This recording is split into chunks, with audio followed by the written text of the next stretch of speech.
오늘 이제 정체성 인식의 변화 16번째. 야, 이걸 16번이나 했네요. 진짜. 야, 진짜. 오늘 그 말씀은 같이 읽어보겠습니다. 영적 곧 유일하신 참 하나님과 그가 보내신 자 예수 그리스도를 아는 네, 것입니다. 오늘 그 주제 말씀입니다. 그래서 영생은 하나님과 그의 보내신 자 예수 그리스도, 하나님과 예수 그리스도를 뭐예요? 아는 것입니다. 영생은 아는 것. 여기서 아는 것은 기노스코로도 돼 있네요. 이게 주제 말씀인데 도대체 영생이란 무엇인가? 저도 요즘 너무 많이 배우고 있는데 그 영생은 영생 여기서 조회잖아요. 조회는 하나님의 생명인가? 맞나요? 네. 하나님의 생명. 근데 왜 조회는 하나님과 그의 아들 예수 그리스도를 아는 것이라고 했죠?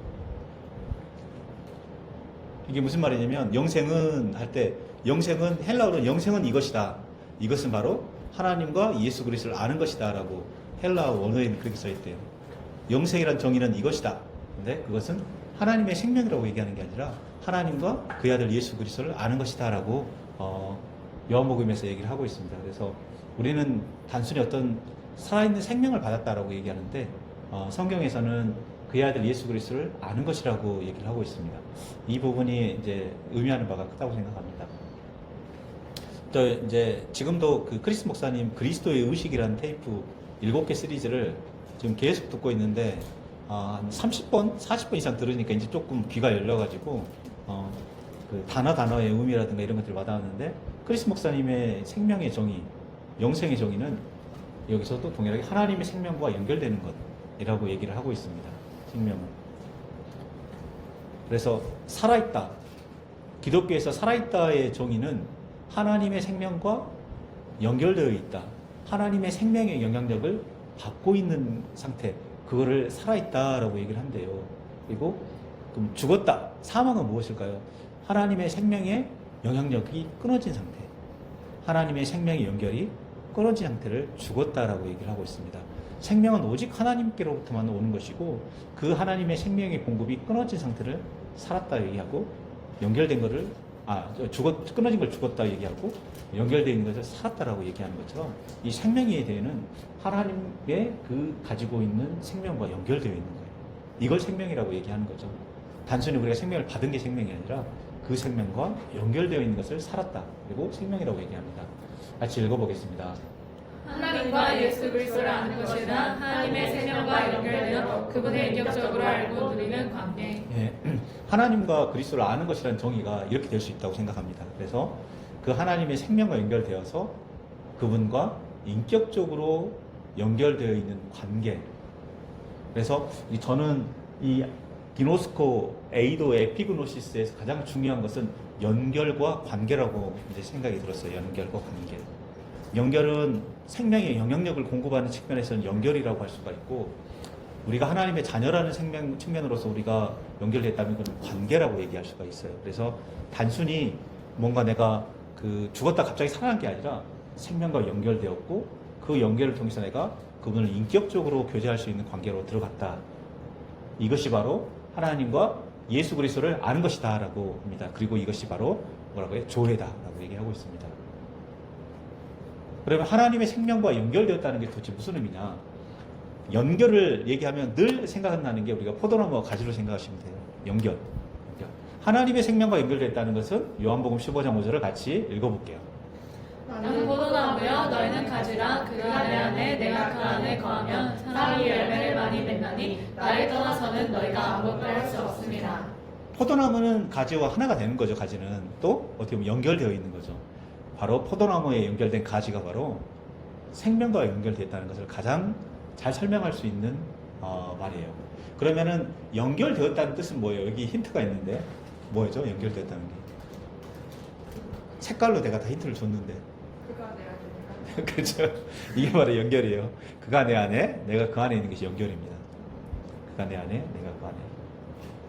근데 여기서 보면 또 재밌는 게 있잖아요. 이게 비슷한 말이 뭐예요? 내 말이 너희 안에 있고 너희가 내 안에 있고 우리가 말씀 안에 있고 말씀이 내 안에 있고 이게 또 연결인 거죠. 그 GPT한테 만들려고 했잖아요. 이렇게 너무 잘 만들어가지고 우리가 연결되었다는 것은 뭐예요? 같이 읽어보겠습니다. 가지의 생명은 가지 자체 안에 독립적으로 있는 것이 아니라 포도나무에 붙어 있으므로 포도나무로부터 수액을 공급하는 데 있다. 너무 잘 설명되어 있는 글이라고 생각합니다. 우리의 생명은 뭐예요? 포도나무에 연결되어 있다는 것이 우리의 생명이에요. 우리는 떨어져 있어서는 살 수가 없는 존재예요. 우리가 포도나무에 붙어 있을 때, 그 수액을 받고 있는 상태가 됐을 때 우리는 살아있다라고 얘기하고 우리가 생명이 있다라고 얘기하는 거예요. 우리가 포도나무에서 떨어지면 생명의 공급이 끊기고 그건 죽었다라고 얘기하는 겁니다. 그래서 포도나무로부터 수액을 받아야지 열매를 맺는 것처럼 우리는 연결되어 있는 거죠. 그래서 알매라는 것은 예수 그리스도를 안다는 것은 연결된 거예요. 가지가 포도나무에 연결된 것처럼 우리가 하나님을 안다는 것은 그리스도를 안다는 것은 그리스도와 연결되어 있는 거예요. 어떻게 연결되어 있어요? 그가 내 안에, 내가 그 안에 있는 것이죠. 연결되어 있으니까 이렇게 포도가 열매를 맺게 되죠.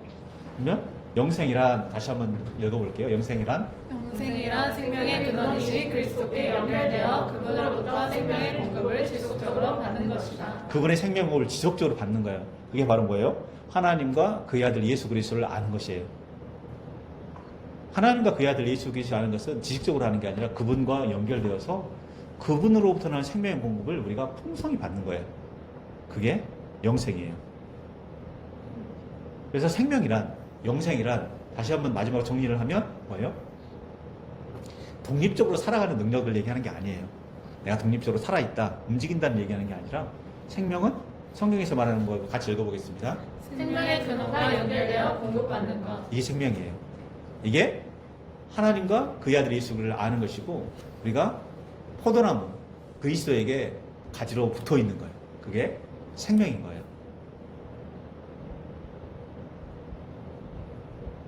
그래서 가지는 뭘 받아야지 살 수 있나요? 수액이죠. 포도나무로부터라는 생명을 공급해주는 그 수액을 받아야 되는데, 그러면 진짜 수액은 말씀에서 뭐라고 하는지, 이건 바로 베드로전서 2장 2절을 얘기하고 있습니다. 같이 읽어보겠습니다. 갓난아기들 같이 순전하고 신령한 젖을 사모하라. 이는 그로 말미암아 너희로 구원에 이르도록 자라게 하려 합니다. 순전하고 신령한 젖이 바로 수액이에요. 그 수액을 받아야지만이 내가 성장을 잘할 수 있고, 잘해야지만이 뭐예요? 구원에 이를 수 있는 거예요. 여기서 나오는 그 구원은 뭐예요? 뭐죠? 그게 소저예요. 소저. 우리의 모든 결핍으로부터 모든 걸 필요해요. 우리가 지혜가 부족할 때, 지혜가 부족한 데서 넘치는 지혜를 받는 것도 소저고, 내가 몸이 건강하지 못한 데서 병이 나은 것을 얘기하는 게 아니라 아주 건강한 상태로 돌아오는 것도 소저고, 내가 주변에 있는 사람들 관계가 다 무너졌는데 그 관계가 회복되는 게 아니라 풍성한 교제의 관계로 넘어가는 게 소저고, 직장을 잃었던 사람이 직장을 얻는 것도 소저고, 삶의 희망을 잃었던 사람이 희망을 갖고 기쁘게 생활하는 것도 소저예요. 이 소저는 영혼의 구원뿐만 아니라 모든 것이 하나님께 기뻐하신 상태에 이르는 것이 바로 소저입니다. 그 소저에 이르기 위해서 어떻게 해야 돼요? 자라야 돼요. 자라야지만이 그 소저에 이룰 수 있는데, 그 자랄 수 있도록 해주는 것이 하나밖에 없는 게 뭐예요? 순전하고 신령한 젖, 하나님의 말씀이에요. 하나님의 말씀만이 우리를 자랄 수 있게 하고, 하나님의 말씀만이 우리가 소저에 이룰 수 있도록 해주는 거예요. 그게 바로 뭐예요? 가지가 포도나무에 붙어 있을 때 공급되는 그 수액인 거죠.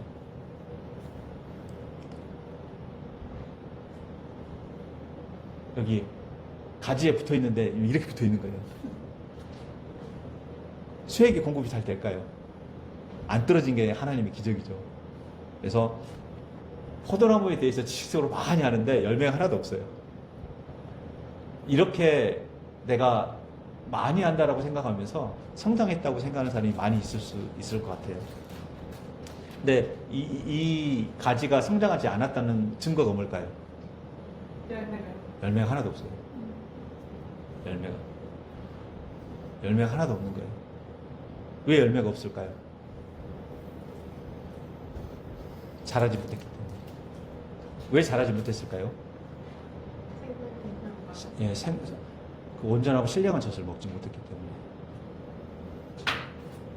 같이 읽어보겠습니다. 생명의 근원에는 간신히 붙어있는 것 같지만 실제로는 말씀과 생명의 공급을 받지 않고 자기 자신과 자기 확신으로 살아가는 상태. 그러니까 우리가 그 하나님을 아는 것, 그리고 성장했다는 것에 대한 증거는 열매밖에 없어요. 근데 그 열매가 사역적인 열매하고 관련이 없을 수도 있는 거죠.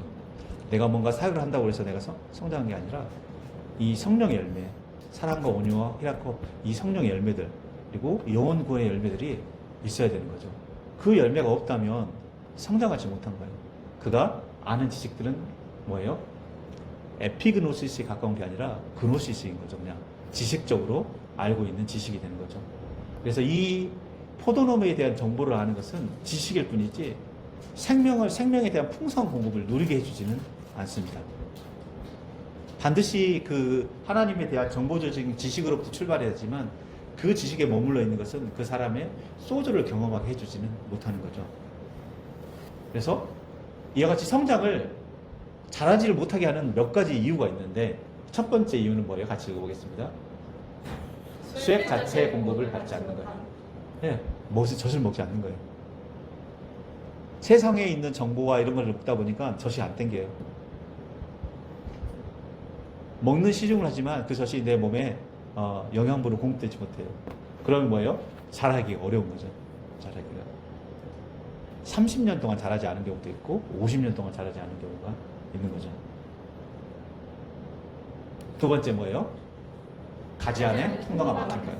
수액이 들어오는 통로가 막혀 있을 때 우리가 성장하지 못해요. 성장하지 못하면 뭐예요? 소조에 이르지 못하는 거죠. 마가복음 4장 19절 읽어보겠습니다. 세상의 염려와 재물의 유혹과 기타 욕심이 들어와 말씀을 막아 결실하지 못하게 되는 자요. 예, 세상의 염려와 재물의 유혹과 기타 욕심들이 내 심령 안에 들어온대요. 그냥 들어오는 것이 끝나 아니라 걔가 말씀의 통로를 막는데요. 막는다는 뜻이 헬라어로 심프니구신인데 굉장히 공격적인 단어예요. 질식시켜버린대요. 그냥 숨막히게 한대요.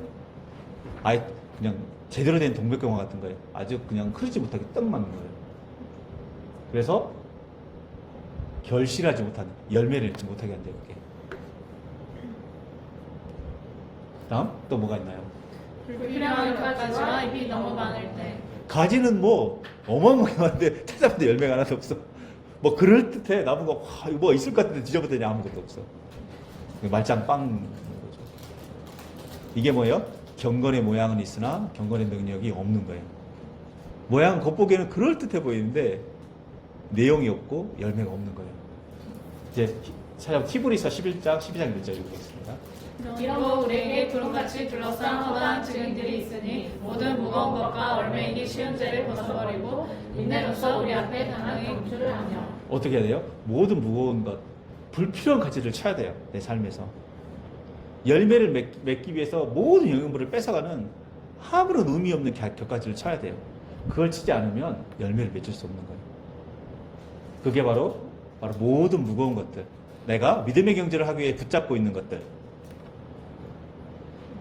뭘까요? 같이 읽어보겠습니다.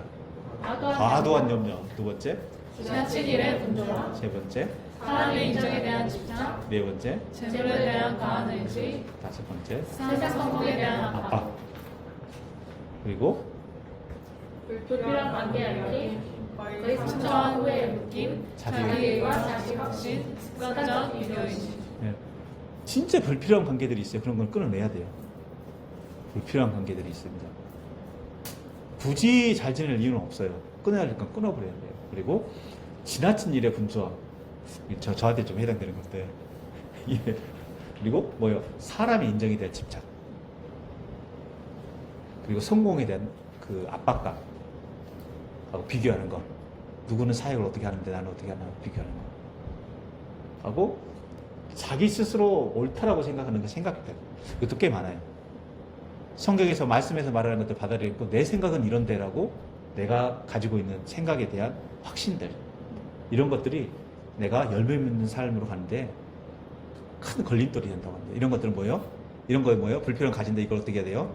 끊어내야 돼요. 끊어내야 됩니다. 이 정리를 하면 이와 같은 거예요. 수액을 받아야지 자랄 수 있고, 자라야지만이 열매를 맺을 수 있죠. 요한복음 5장 15절. 그다음 뭐예요? 신령한 젖. 하나님 말씀을 먹어야지만 자랄 수 있고, 자라야지 구원을 받을 수 있고. 마지막 뭐예요? 내 말에 거해야지. 너희가 내 말에 거하면 참으로 내 제자가 되고 진리를 알지니 진리가 너희를 자유롭게 하리라. 뭐예요? 수액과 신령한 젖과 내 말에 거하는 것이 같은 의미예요. 이를 통해서 우리가 자라게 되고 알게 되는 거죠. 알게 될 때, 자랄 때 열매가 맺는 소조를 경험하는 삶을 살 수 있다라고 말씀에서 얘기하고 있습니다. 그래서 그 마른 가지는 이와 같이 영양 공급이 부족한 아기와 같은 거예요. 마른 가지는 절대 자랄 수 없어요. 그리고 먹지 않은 아이는 건강하게 자랄 수가 없습니다. 뭐예요? 우리는 그 신령한 말씀의 젖을 사모해야 되는데 이 말씀 다시 한번 읽어보도록 할게요. 갓난아기들 같이 갓난아기들 같이 순정하고 신령한 젖을 사모하라는 그로 말미암아 너희로 구원에 이르도록 자라게 하려 합니다. 예, 자라야 돼. 아까 그 초기에 봤던 것처럼 영적 성장은 시간이 걸리고 하는 과정이지만 우리가 신령한 젖을 계속 먹을 때 결국 자라게 되는 거죠. 그리고 자랄 때 우리가 버려야 될 것들을 하나 성령님께서 반드시 알게 해주시는데 거기에 미련을 두지 않고 잘라야 될 것들을 잘라야 돼요. 가지를 쳐야 돼요. 그때 아플 수는 있지만 그 과정을 통해서 내가 자랄 수 있고 열매 맺는 가지가 될 수 있죠. 그 과수원에 계신 분들이 진짜 가지치기 해주잖아요. 과실이 맺힐 수 있도록. 안 그러면 가지만 풍성하고 열매가 많이 맺히지 못하는 거죠. 그런 것처럼 우리도 신령한 젖을 사모하고 우리 삶에 불필요한 것들, 무거운 것들을 우리가 잘라낼 때 우리가 구원에 이룰수록 자라게 한다고 합니다. 이거 나왔으면 이제 끝났잖아요. 어떻게 해야 돼요? 우리가 매일매일 말씀과 기도로 주님과 보내는 시간이 너무 중요해요. 매일매일. 그리고 두 번째 뭐예요? 시간이 걸리는 과정이에요. 성장하는 것은. 시간이. 저는 이 부분이 너무 중요하다고 생각하는데, 이제 많은 분들이 말씀을 계속 묵상하다 보면 불편한 일들이 생겨요. 근데 그 불편함을 그냥 잘 견뎌요.